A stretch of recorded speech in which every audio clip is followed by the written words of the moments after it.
राधे राधे। महाभारत कथा आराम।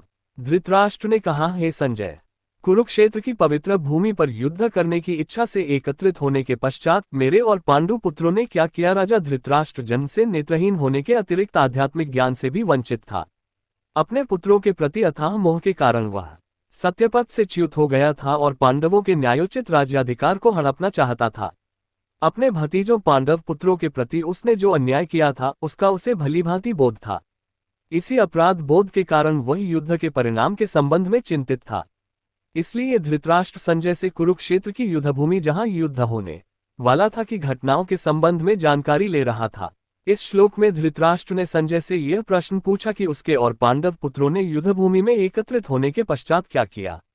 अब यह एकदम स्पष्ट था कि वे युद्धभूमि में केवल युद्ध करने के उद्देश्य के लिए एकत्रित हुए थे। इसलिए यह स्वाभाविक ही था कि वे यह छोटे वध करेंगे। धृतराष्ट्र को ऐसा प्रश्न करने की आवश्यकता क्यों पड़ी कि उन्होंने युद्धभूमि में क्या किया। धृतराष्ट्र द्वारा धर्म क्षेत्रे धर्मभूमि शब्द का प्रयोग करने से उसकी आशंका का पता चलता है। कुरुक्षेत्र पवित्र भूमि थी। शतपथ ब्राह्मण में इसका वर्णन कुरुक्षेत्र देव यज्ञम के रूप में किया गया है, अर्थात कुरुक्षेत्र स्वर्ग की देवताओं की तपोभूमि है। इसलिए इस भूमि पर धर्म फलीभूत होता है।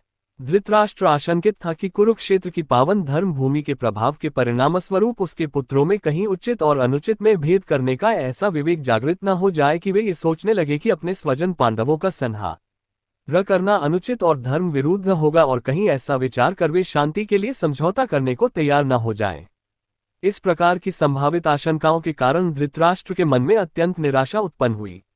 वह सोचने लगा कि यदि उसके पुत्रों ने युद्ध विराम या संधि का प्रस्ताव स्वीकार किया तो पांडव निरंतर उनकी उन्नति के मार्ग में बाधा उत्पन्न करेंगे।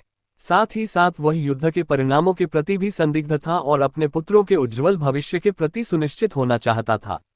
इसलिए उसने संजय से कुरुक्षेत्र के युद्धस्थल में हो रही गतिविधियों के संबंध में पूछा, जहां दोनों पक्षों की सेनाएं एकत्रित हुई थीं।